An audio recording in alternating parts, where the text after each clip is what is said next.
masih dianggap survive gitu. Ya, seminggu itu paling minim lah. Pendidikan kita di ya teman-teman tahu lah bagaimana pendidikan pecinta alam, asik luar biasa lah. Wah, mantap guys. Itu sepatu pakai softtek guys.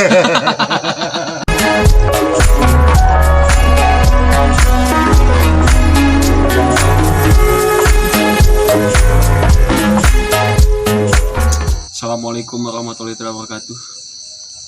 Kembali lagi dengan saya di channel Aroyami 87. Asik anjing. Kembali lagi dengan kakangnya saya Ang Ristian Ade Chandra.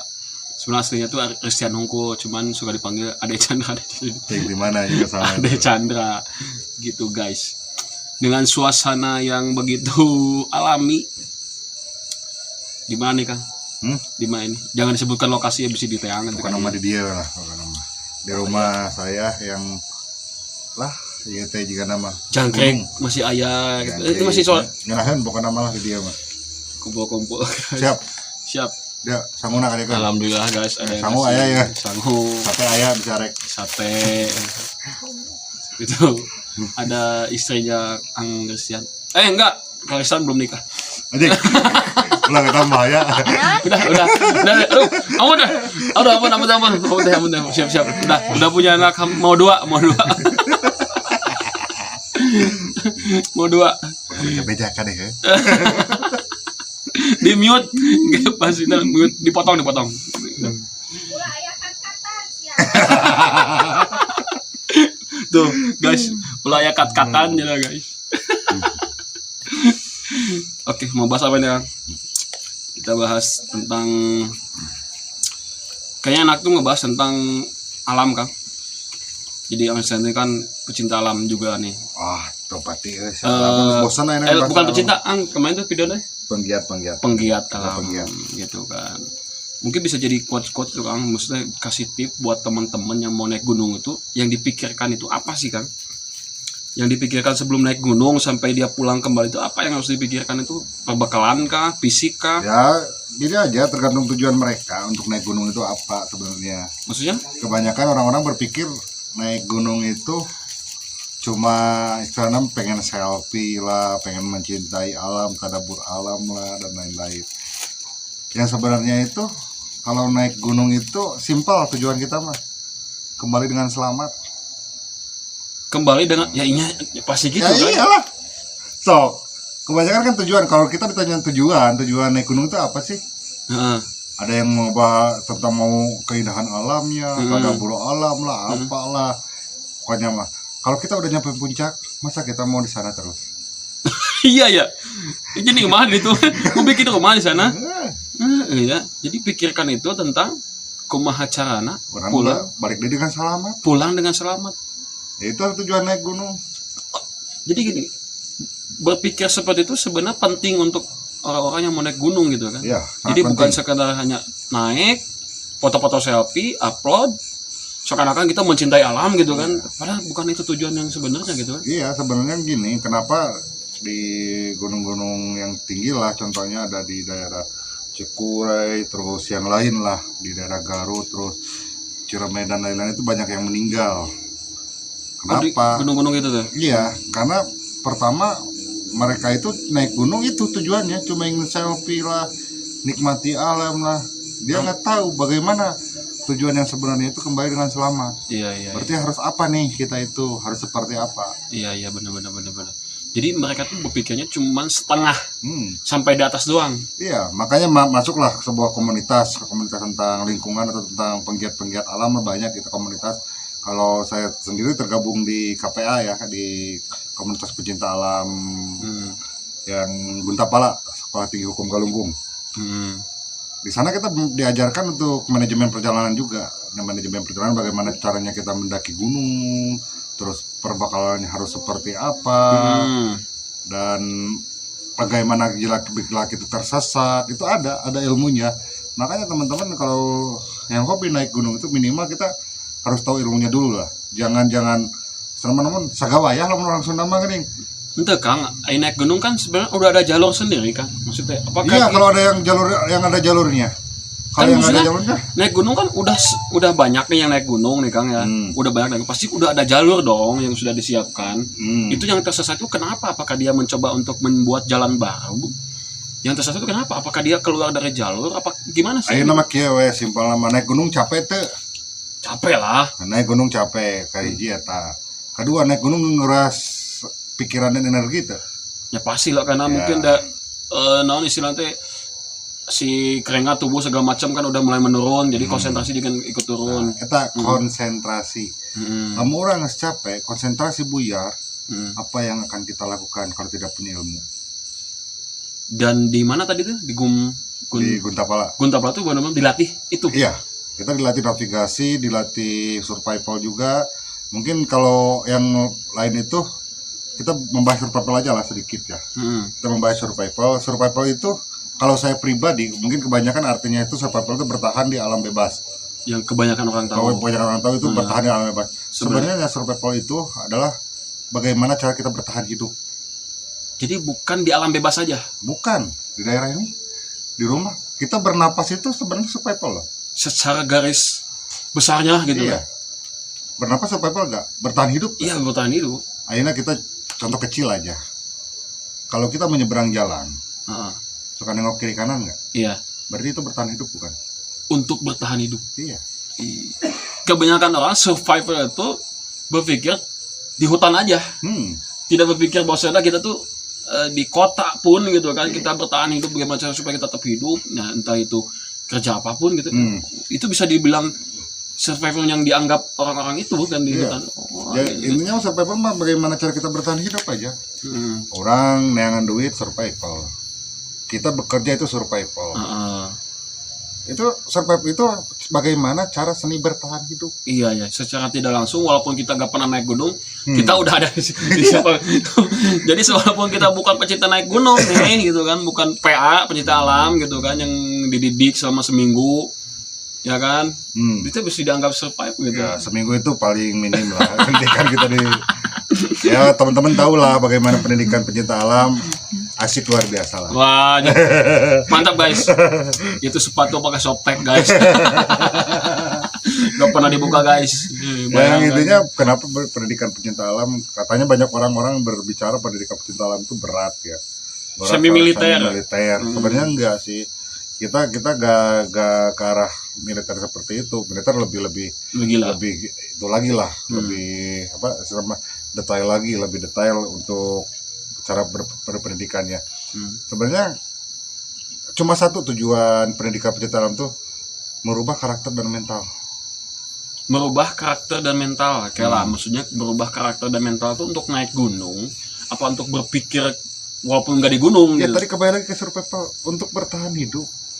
Jadi karena dalam pendidikan itu mau tidak mau kita bagaimana cara bertahan hidup dan aplikasikan dalam kehidupan nyata. Jadi sebenarnya pecinta alam itu, pendidikan itu bukan hanya untuk sebenarnya bukan untuk gunung aja gitu kan sebenarnya. Iya, enggak. Cuman dalam kehidupan sehari-hari kita rasakan. Tadi kan saya berbicara survival. Ya, terus navigasi. Navigasi itu bukan hanya di alam. Kita navigasi di perkotaan. Contoh lah kita navigasi mau ke mana? Ke Cipasung. Kita lewat mana nih? Iya. Koordinat kita berapa nih di sini? Iya. Ya, kita harus tahu arah juga gitu. Iya, benar. Aplikasikan dalam kehidupan, navigasi.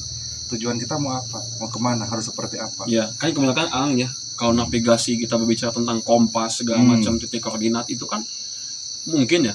Kalau di perkotaan mungkin tidak begitu diraukan lah karena mungkin ada petunjuk jalan segala macam. Kan kalau di hutan kan penting juga kan sebenarnya karena kalau di hutan nih, menurut sepengetahuan saya kan, kalau kita mau ke titik 1A gitu kan, jadi kita di titik B nih, itu kadang-kadang nih kita udah benar nih kan, udah benar nih, tapi ketika kita berjalan, tiba-tiba kok malah belok nih arahnya gitu kan, apa? Berarti itu dalam titik koordinatnya ada yang salah. Kita pembacaan titik koordinat itu ada yang salah. Kenapa ada? Contoh kita ke arah sana lurus terus ya, lurus terus. Kalau simpelnya kita lurus ada. Kalau di navigasi ada break azimut, jadi titik baliknya gitu, titik balik kita berjalan lurus, koordinat kita salah 1 derajat aja, itu bisa melenceng berapa kilo? 1 derajat bisa melenceng mungkin lebih 1 kilo gitu. Bisa lebih. Karena semakin melebar kan. Iya. 1 derajat aja melenceng itu bisa beberapa kilo kita Dan ke arah tujuan itu melenceng gitu. Dan untuk kalian nih yang suka naik gunung gitu kan, nekat lah ke gunung-gunung yang berbahaya tuh di wilayah, ya menurut Semua gunung berbahaya menurut saya. semua gunung berbahaya. Semua gunung berbahaya kalau kita tidak punya ilmunya. Tidak punya ilmunya gitu. Iya. Semua gunung berbahaya. Gak ada gunung yang gak berbahaya. Dan kebanyakan orang-orang naik gunung tuh hanya cuma Gunung Sabelah mungkin di gunung letik ya. Ya kebanyakan orang tuh naik gunung tuh gak mikirin itu gitu, orang tuh naik gunung itu. Iya. Anjir. Jadi bodona mereka itu tadi tujuan mereka naik gunung itu buat apa? Kalau saya mah kebaik dengan selamat intinya mah. Kalau tujuan mereka mah ya selfie lah. Tuh nama selfie ya samurna di leuweung udah bae. Iya, makanya kan saya pikir gini, kok masih ada sih orang yang tersesat padahal ada jalur loh gitu kan.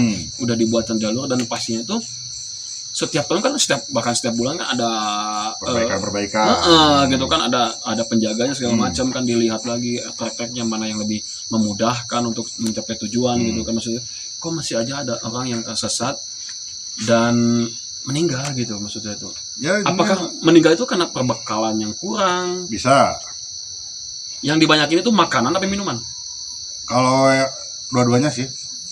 Karena manusia itu beberapa hari ya kalau tidak bisa makan itu bisa bertahan. Terus berapa hari manusia bisa bertahan tanpa minum itu. Tetap itu dua-duanya sangat-sangat penting sekali untuk air. Makanya kalau kita belajar manajemen perjalanan ya, kalau kita naik selama 2 hari, itu perbekalan harus dilebihkan 3 atau 4 hari. Untuk kemungkinan kita tersesat. Jeleknya lah. Ya, kemungkinan kita tersesat atau itu badai itu apa segala macam. Iya, itu harus dilebihi kalau kita belajar dari manajemen perjalanan itu. Kedua, kita harus bisa observasi sebelum mendaki gunung. Maksudnya observasi kita buka-buka Google. Bagaimana treknya, seperti apa treknya. Itu penting sebelum naik itu. Penting. Kalau sebelum naik itu kita observasi dulu. Gunung gunung mana nih? Contoh Cikuray. Ada berapa pendakian Cikuray? Ada jalurnya berapa jalur lah, berapa jalur di Cikuray. Kita mau ngambil jalur mana? Jalur ini seperti apa? Berapa kilo nih ketinggiannya untuk mencapai titik puncak itu? Iya, berapa kilo ketinggian, terus treknya seperti apa? Ya kita tuh harus tahu. Jangan kita asal ikut kita naik gunung aja. Kecuali kalau ada leadernya ya, kalau ada kita berkelompok ya, ada leader yang memimpin kita, dia udah tahu nih menjadi leader trek. Jadi kita mengikuti leader aja. Jadi kayak tour guide-nya gitu. Iya, tour guide. Itu kalau kita mendaki gunung berkelompok itu apapun yang leader katakan itu harus kita patuhi. Terserah. Kalau kita mau selamat. Kalau kita mau selamat, leader seenggaknya harus orang yang berpengalaman, terus orang yang tahu jalur. Tapi Kang, banyak juga nih ya yang berkelompok. Tapi kok pas naik ke atas tiba-tiba temannya hilang. Ya, itu karena apakah karena si kelompok itu tidak solid apa memang gimana gitu maksudnya? Kalau kita ingin tahu sifat seseorang itu, cobalah bernaik gunung. Wah. Kalau kita ingin tahu sifat seseorang itu, coba naik gunung. Jadi peduli enggak sama gitu. Orang yang peduli, orang yang egois itu ketahuan di sana. Karena pasti terjadi. Mungkin mereka ambisinya pengen cepat naik ke puncak. Ada temannya yang sebenarnya nggak mampu nih, harus balik lagi. Dia udah balik aja sendiri, atau mungkin dibawa sama siapa itu medis, dia melanjutin tanpa mikirin perasaan sih. Oh iya. Ya, gunanya pendidikan itu untuk bagaimana menyatukan pemikiran, bagaimana kita menjadi saudara, bagaimana menjalin kekompakan. Itu tujuan dari pendidikan itu seperti itu. Iya. Di Gunpala itu ya?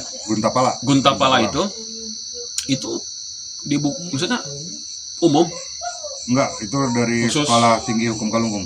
Maksudnya? Dari kampus kita. Oh, di luar kampus kalau daftar itu? Enggak, kalau di Guntapala, kalau di luar kampus ada sih KP yang di luar, kayak kalau di Tasikmalaya ya, yang saya tahu itu ada Hira di sana, ada Bardapa, ada Jirambah, ada Piton dan lain-lain banyak. Kalau nggak salah di Tasikmalaya sendiri itu ada hampir 100 KPA lah. Di Tasikmalaya itu Sispala, Mapala, dan KPA umum. Komunitas Pecinta Alam. KPA itu. Komunitas Pecinta Alam itu di. Jadi saya kira gini, jadi apakah semua yang menurut Akang nih kekurangan tentang kelebihan kita bahas tentang KPA nya. KPA itu di Tasikmalaya itu udah sebenarnya udah menjalankan SOP-nya belum sih gitu kan, mereka tuh men-training anak-anaknya untuk gimana gitu, anggotanya tuh untuk supaya naik gunung tuh kayak gini, ada struktur apa mungkin ada kegiatan untuk melatih kayak pencinta alamnya dulu atau gimana gitu. Udah ada belum sih? Kalau SOP itu tergantung kepada organisasi sendiri sih. Tergantung kepada organisasi, soalnya untuk SOP dari pecinta alam itu nggak ada. Beda sama pramuka. Kalau pramuka kan udah ada SOP-nya. Iya. Udah ada kementeriannya. Gitu. Kalau pecinta alam nggak ada SOP-nya sebenarnya. Maksudnya gini kan, ketika memang kayak anggotanya nih, kemudian si KPA itu mengadakan sebuah naik gunung rombongan gitu kan, bikin paketan lah gitu kan, naik rombongan. Sedangkan yang mengerti tentang gunung itu cuman mungkin 70% contohnya yang ikut itu. Yang 30% ini belum mengerti, cuman ikut aja nih. Itu maksud saya tuh dipikirkan nggak sih? Dia nih belum bisa ikut nih atau gimana nih? Takutnya dia malah jadi ngarewit lah atau gitu gimana? Ya kembali tadi kepada pendakian berkelompok, manajemen perjalanan. Itu harus ada leader, terus ada tim sweeping. Kalau tim sweeping itu tim paling belakang biasanya. Sapu jagat. Bagian sapu jagat. Bagian tim penyapu lah ini nama. Kalau yang terakhir itu harus benar-benar orang yang kuat itu. Biasanya bolak-balik. Bolak-balik. Kalau ada nggak ada satu orang nih. Contoh pas di atas itu. Dalam kelompok ada satu orang. Bagaimana? Ya, nah tim belakang itu harus turun lagi ke belakang. Kita cari lagi. Biasanya kan ada di setiap gunung ada pos-posnya kan. Pos-pos pendakian tuh menurut Akang nih di wilayah Jawa Barat atau di wilayah sekitaran yang Akang tahu nih, yang gunung yang sebenarnya cocok nih buat pemula nih. Cocok nih buat pemula nih, buat naik dulu nih, buat pemula awal yang baru mencoba untuk naik gunung. Untuk di Tasikmalaya mah Galunggung. Tapi jangan ke dinding harinya, biasa aja ke Galunggung yang bibir kawahnya itu lah. Itu cukup untuk pemula lah. Pemula biasa. Step by step dulu gitu ya. Step by step. Nanti tapi jangan lewat tangga. Ada yang lewat. Yang jalur apa tuh lahar itu ya? Bukan, pas belakang musola. Yang belakang musola itu ada. Yang belakang musola itu ada yang tempat ojek lah biasanya kayaknya teh. Oh iya. Jadi untuk pemula pun harus tahu ya, sadar jangan memaksakan diri. Karena gini ya, gunung itu enggak kayak di perkotaan, ketika kamu cilaka ya jauh ke puskesmas, jauh ke mana gitu kan. Dan kebanyakan orang yang naik gunung kan tidak mengerti tentang bagaimana cara penanganan di tempat gitu kan. Harus turun dulu, harus gimana dulu. Makanya kan untuk pemula itu dipikirkan ketika kamu mau naik, kamu kuat gak, kamu mampu gak gitu kan. Bukan enak maksakan dengan kamu punya modal yakin naik lah gitu kan, hingganya konyol gitu kan ya. Jadi istilahnya nganter ke nyawa gitu mah. Ya jelas nganter ke nyawa. Jadi kan maksud saya gini, saya juga sebenarnya tuh bukan orang yang nusuk naik gunung kan gitu kan. Cuma kagak Galunggung mas Minang lah gitu, karena ojek. Karena naik gunung kan ngeburu bagong sih lah. Anjing, buru bagong anjing. Uing dia udah ke bagong. Jadi mulai mencintai alam itu kan sejak kapan bukan mencintai maksudnya alam. Mulai nah ini pecinta alam itu ya sebenarnya.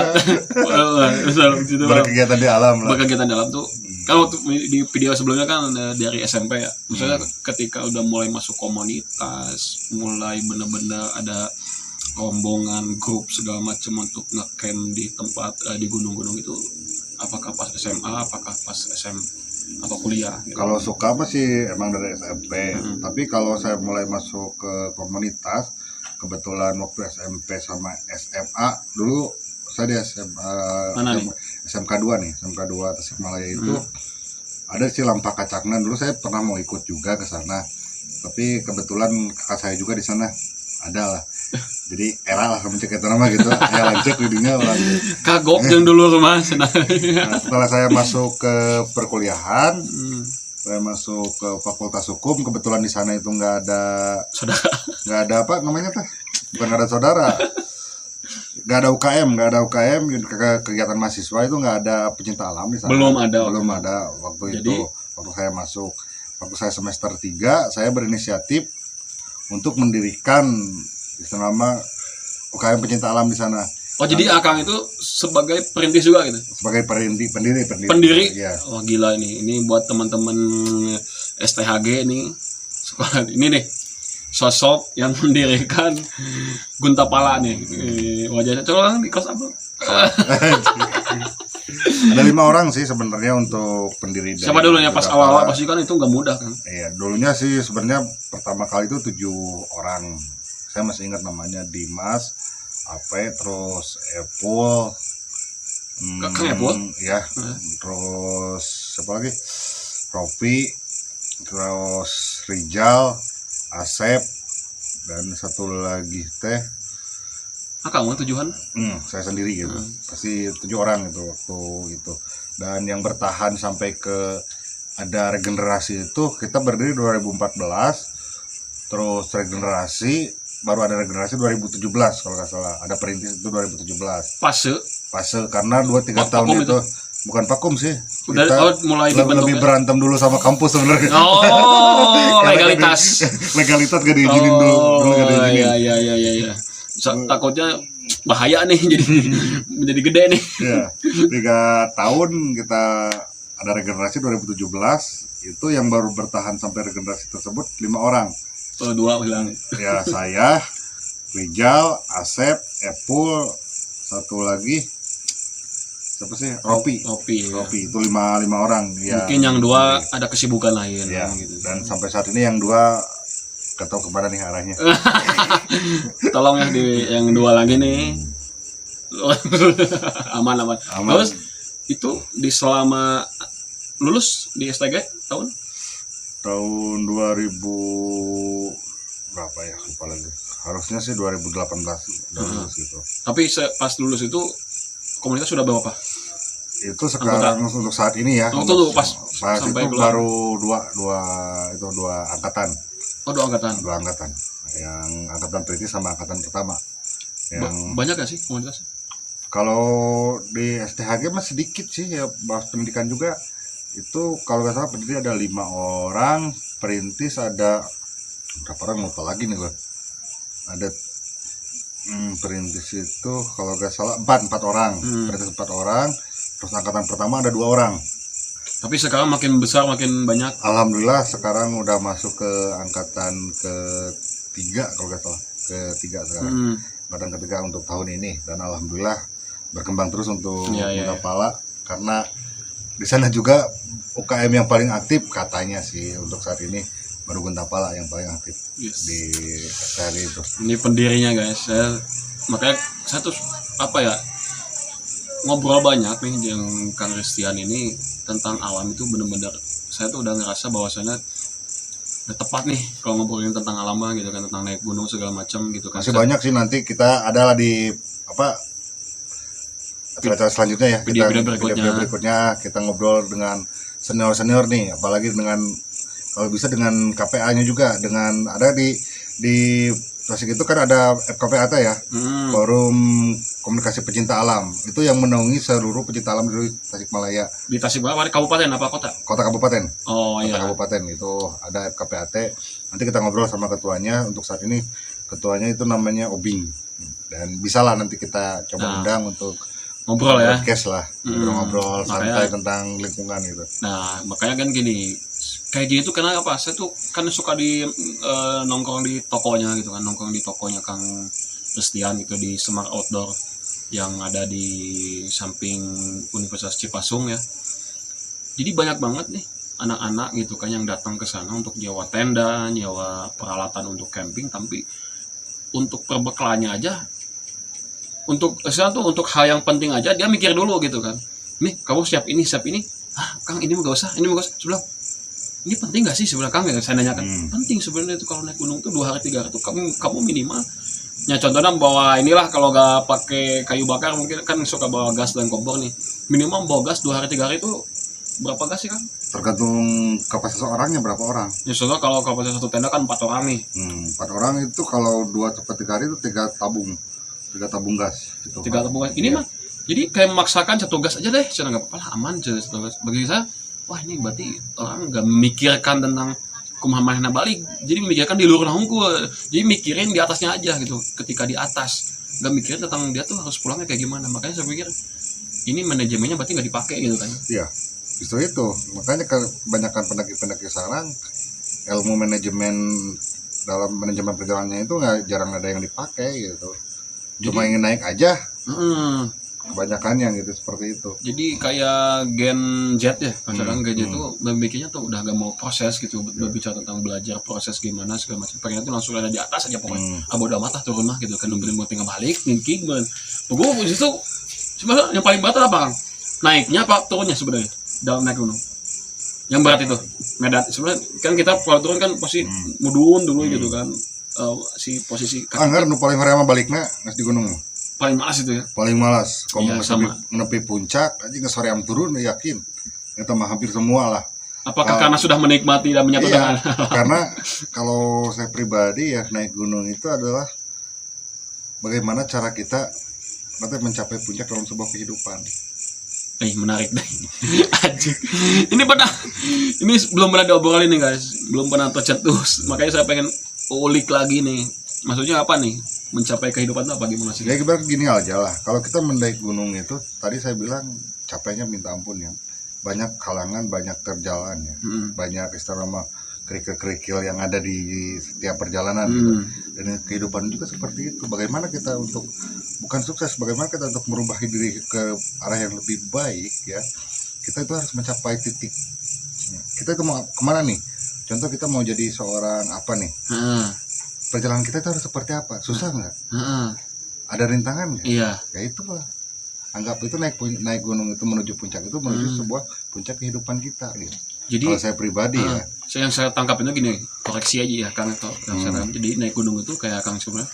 Jadi untuk mencapai sebuah kenikmatan yang dalam kehidupan itu ya mana sih capek sebenarnya capek lah gitu kan. Ulah ngeluh. Jadi kita yakin bahwasanya ada puncak yang indah di sana yang sudah menunggu kita gitu. Tapi kan kebanyakan bahwasanya kita harus capek BPHK mau bolokotan ke sampai ke bawah-bawah gitu kan. Capek, usah balik lah. Padahal sebenarnya di situ ada keindahan. Ya sebenarnya gitu kan. Ada keindahan, cuman kebanyakan orang lupa itu gitu kan. Karena manusia itu lupa memaknai lah. Iya, gitu. berpikir tentang halangan kebanyakan. Manusia berpikir tentang halangan. Kenapa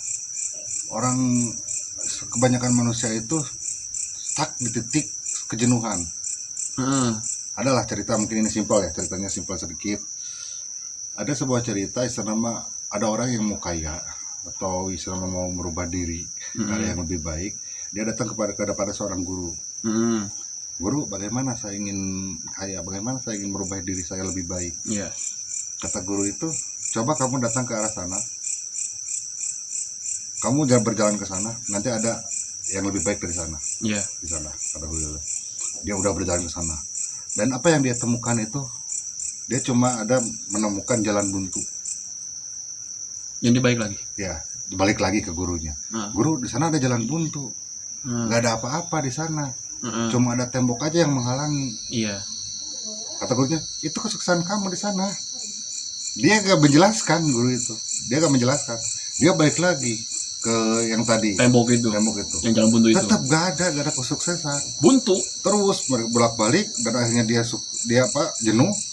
Dia balik lagi ke guru, ya udahlah guru, saya menyerah. Ya, berarti kamu salah. Kenapa guru itu menunjuk ke tembok itu? Karena tembok itu adalah sebuah halangan dalam diri kamu. Kamu dobrak tembok tersebut.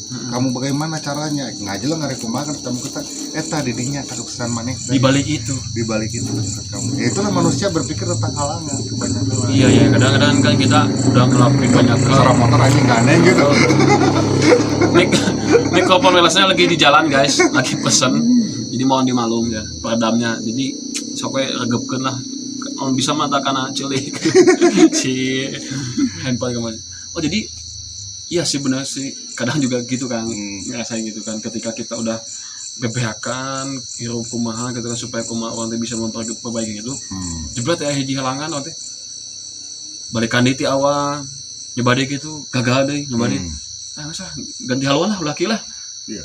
Padahal sebenarnya di balik itu tuh pasti ada sebuah jalan. Tinggal berapa langkah lagi dia untuk menuju lebih baik. Kita gitu. Mungkin namun dia mah satu lagi melangkah itu udah kubangan berlian dan emas mungkin gitu yang ada di depan kamu. Iya. Tadi kenapa saya berbicara lebih baik ya? Nggak berbicara sukses kan? Karena Karena kalau menurut saya sukses itu nggak ada. maksudnya gimana Kang? Sukses itu gak ada? Ya ada lah, sukses itu kan kayak punya segalanya gitu kan sukses Kang. Ah enggak. Yang mempunyai segalanya itu nggak termasuk sukses. Iya. Kalau menurut saya, karena kesuksesan itu saya bertanya kepada beberapa motivator ya, sukses itu ada gak? Yang mereka jawab itu cuma ada relatif, tergantung diri kitanya, kembalikan ke diri kitanya. Berarti kata sukses tersebut gak ada. Kayak apa? Bilang itu, oh ganteng, cantik, cakep dan lain itu sebenarnya nggak ada. Relatif. Itu relatif. Menurut kembali lagi kepada kita sendiri. iya, kepada kita sendiri. Jadi sukses itu gak ada. Sukses itu gak ada. Makanya orang-orang sukses itu di sana masih aja belum puas gitu kan. Iya. Karena bagi mereka tuh ya bukan kayak gini nih. Iya, justru yang ada itu kita menuju ke arah yang lebih baik. Bukan sukses. Sukses yang sebenarnya itu adalah mati masuk surga. Nah, itu beda lagi kan. Itu beda lagi kan. Beda lagi kan. Tapi ini mas serius nih, saya nanya nih. Sukses menurut Akang tuh apa? Menurut Akang itu. Kalau menurut saya sukses itu kita bisa memperbaiki diri kita ke arah yang lebih baik dan mempunyai tujuan yang tepat. Contoh, kita ingin selama apa? Kita ingin hidup, kita itu berapa tahun lagi nih? 4 tahun lagi. Kita mempunyai target. Dan kita mencapai target itu bukan ke arah sukses, sebenarnya lebih baik. Dan setiap manusia itu tidak ada yang namanya kepuasan. Manusiawi lah itu. Manusiawi, nggak ada yang puas. Walaupun kita udah mencapai, contoh kita 4 tahun lagi mempunyai target membeli mobil. Kita udah punya mobil, mau apa lagi? Iya. Mau apa lagi? Itu kan manusia seperti itu. Iya benar-benar. Ya makanya karena saya tadi sukses itu nggak ada. Oh iya. Sampai pikirnya gini mas, kini Kang, sukses itu adalah ketika dia itu jalan-jalan tapi uang ke dalam rekening berjalan juga gitu. Oh tidak. Kalau dia udah berbicara seperti itu, sukses sambil jalan-jalan itu rekening, dia akan cari uang lagi. Oh dia masih mikirin gitu? Ya, tapi dia kan masih mikir. Berarti dia bikin lebih baik. Jadi kemana tuh ya? Biar kan, dia pernah mati. Nah, ya maksudnya berarti mereka sebenarnya belum sukses ya. Iya, tapi belum. kita jadi patokan pengen kayak dia. Iya, kayak pendiri Apple lah. Terus siapa lagi? Yang Facebook itu siapa namanya? Si jebugin Genjebruk lah itu lah. Pada yang ngaranna kita bukan apa. Jadi sebenarnya dia pun tetap memikirkan perusahaannya kan? Iya, tetap memikirkan Jadi, bagaimana caranya supaya perusahaannya tidak ke hacker atau apalah bangkrut apa. Itu berarti mereka itu belum sampai ke titik kesuksesan tersebut. Karena sifat manusia itu pasti ingin menginginkan yang lebih. Biasa jadi magelo. Magelo mau boga pikiran naon, enjoy, happy, sehat. Ada mana yang tapi jadi magelo. Ya Allah. Ngadugi kagelo. Jadi ada yang mengatakan Kang, jadi sukses itu kan memang tidak tergantung lah, ya, mungkin tergantungnya sukses mah tergantung diri kita gitu kan menyikapi sebuah sukses itu apa gitu. Yeah. Jadi saya hanya sukses bagi saya gitu kan, ketika bisa bisa membahagiakan orang tua, ya cukup sakitu mungkin gitunya. Jadi ayah mereka tidak ada yang mungkin yang dimasukkan ke sana itu tidak ada kesuksesan yang hakiki gitu ya. Tidak ada gitu ya. Tidak ada. Karena semua yang sukses yang saat ini itu relatif. Makanya kemarin jadi kemarin tuh pas kita ikut itulah kayak ikut acara menanyakan sebuah dan jawabannya pun begitu. Relatif. Tergantung diri kitanya. Padahal beliau itu adalah siapa sih pembaca Postman era siapa tuh? Situ apa siapa lah? Postman lah. Yang disebutin nama yang punya kerudung Dina ya? Ya, bukan itu pemilik. marketingnya. Pemilik kerudung. Iya. Jadi beliau itu semuanya di endorse gitu. Siap kerudung Dinar. Nah, dia membicarakan. Jadi bagi saya tuh gini, menarik gitu kan pembicaraan beliau tuh Kang. memang kita tuh sebelum membuat sebuah produk apapun itu gitu kan, jangan dulu kita berpikir dunia, berpikir tentang lingkungan kita dulu. Jadi ketika teman-teman kamu suka, teman kamu suka, teman-teman kamu suka, dan temennya teman kamu suka, nah kamu bisa berbicara tentang dunia gitu. Tapi kalau selama teman kamu masih ada komentar, keluhan, jangan berpikir dulu dunia. Ya berarti untuk sukses itu kan sama nih sebenarnya sejalur dengan kamu naik gunung, step by step dulu. Jangan dulu kamu ngajrok yang langsung mengejar dunia gitu kan, sedangkan di lingkungan kamu aja kamu masih tidak dianggap gitu, masih belum ini gitu. Kalau sebenarnya naik gunung kan tadi step by step ya, dari yang ya sekitar MDPL-nya berapa lah, 1000 atau jangan sampai kita belum ada persiapan apapun, belum ada fisik yang memadai, kita mencoba untuk naik contoh lah yang 4000 MDPL, matilah kita. Kemah perlengkapan terlengkap, fisik ilmu fisik ya saya ngantarkan nyawa, bunuh diri sesajen. Datang lagi kita paranormal, jangan kita budak teh eker di ditu cenah eker di curug Cimanintin atau dibawa ke orang ekonomi. Maaf, kita bukan nggak percaya hal seperti itu ya. Logis, misalnya selama logika masih bisa dipakai gitu kan, kita mah ya berpikir tentang logika dulu aja gitu. Karena ya secara logika ya bisa aja dia meninggal karena bukan karena diambil nyawanya oleh makhluk gaib gitu kan. Ya karena yang meninggal itu kebanyakan itu tadi konsentrasinya udah nggak ada. Konsentrasi udah nggak ada, badan udah capek, terus ilmu nggak punya. Bahkan kalau kita belajar ilmu bagaimana cara kita menghadapi hipo di alam bebas, hipotermia kan kedinginan yang luar biasa itu bagaimana nih, kebanyakan mereka itu menggunakan balsem ya, kebanyakan padahal itu bahaya sebenarnya, itu bisa membalikan titik balik. Oh iya, balsem jadi dingin. Iya, jadi dingin. Api bakar jadi apa, sedikit aja kan tips misalnya ketika terjadinya hipo, teman kita hipo nih, yang harus kita lakukan tuh apa nih? Kalau teman kita terjadi hipo, yang harus kita lakukan itu pertama itu buka bajunya, istilah apa? Kalau bajunya kan basah ya biasanya, basah dengan keringat. Basah. Kalau bisa ganti bajunya dengan yang kering. Terus pakai kayak ini nih, aluminium foil kayak gini. Aluminium foil, terus kasih yang hangat-hangat. Kayak air hangat, air jahe atau kenapa karena tadi kita harus mempersiapkan terpahitnya di gunung. Kita harus bawa jahe lah, gula, itu biar meminimalisir hipo tersebut. Jadi kalau yang hipo mah siapkan yang hangat-hangat lah.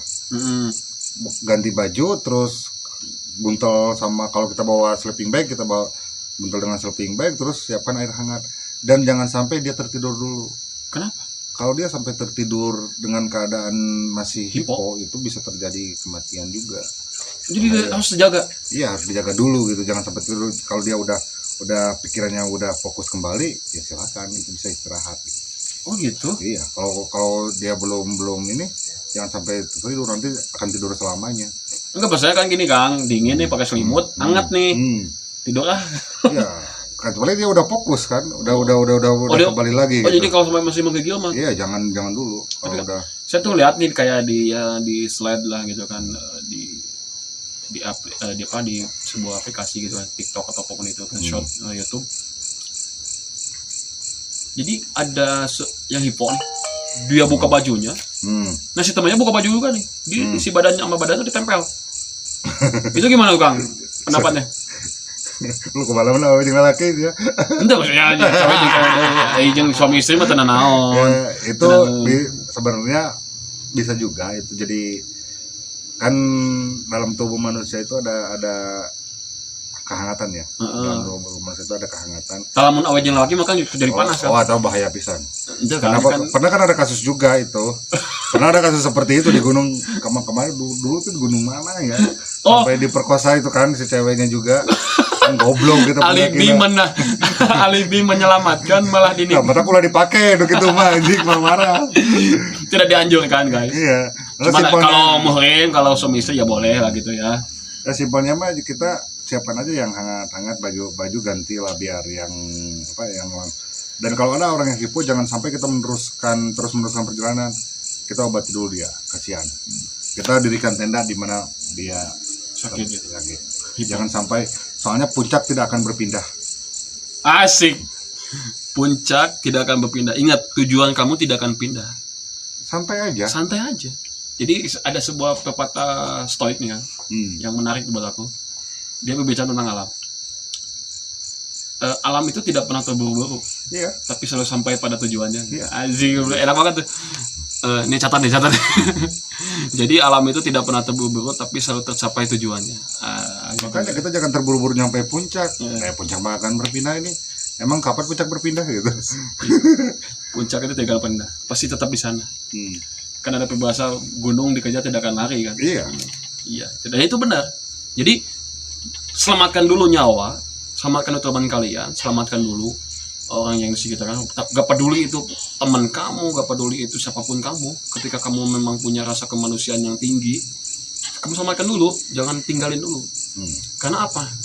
Ya seindah-indahnya puncak di sana itu ketika kita melihat seorang yang tergeletak karena membutuhkan pertolongan kita, terus kita tinggalkan, itu gak ada arti sama sekali. Soalnya kita kan, contoh kita gak nyampe puncak nih, hari ini kita gak nyampe puncak. Kita bisa kembali lagi kapan? Kita mencintai alam, tapi kita tidak mencintai sesama. Gila ya. Oke Kang, udah larut malam nih. Oke. Menarik juga nih, udah jam 12.30 nih. Menarik juga nih pembicaraannya sama Kang Christian nih. Nanti kita akan coba membahas lagi nih untuk selanjutnya ya. Tentang kita alam ya. Akan mencoba bagaimana hubungan manusia dengan alam. Bagaimana hubungan manusia dengan alam. Siap, nanti tunggu tanggal mainnya. Mau undang siapa nih? Saya pengen janji dulu. Mau undang siapa? Insya Allah Kang Epul kita undang. Kang Epul dulu ya. Kang Epul dulu aja dulu. Epul lah kita undang nanti. Kita bahas nih Kang Epul. Kita bahas tentang bagaimana apa ya Kang? Hubungan manusia dengan alam. Hubungan manusia dengan alam. Oke guys, terima kasih buat teman-teman yang udah nonton video ini gitu kan. Jangan walaupun tidak asik. Asikin aja lah. Ini ilmu semua guys, kalau kalian bisa mencermati gitu kan. Santai aja sama kita mah gitu kan. Kalau memang ada saran, mungkin ada kritikan atau apa, silakan tulis di komentar. Terus kalau ada teman-teman yang mau kita ngebahas apa nih, boleh nanti siapkan komentar ya. Mau tips and answer-nya kita bahas nih nanti di video berikutnya. Gitu sama. Jangan tentang lingkungan aja maupun tentang kehidupan, tentang apapun silakan. Kita bebas di sini. Bebas di sini lah gitu ya. Minggu depan di video yang akan berikutnya sama Kang Epul insya Allah ya, kalau Kang Epulnya sedang tidak ada halangan. Oke guys, terima kasih, jangan lupa like and subscribe dan di share video aja kalau memang bermanfaat, dan mudah-mudahan apa yang sudah kalian lakukan semoga Allah balas dengan selebih-lebihnya. Amin amin amin. Assalamualaikum warahmatullahi wabarakatuh. Saya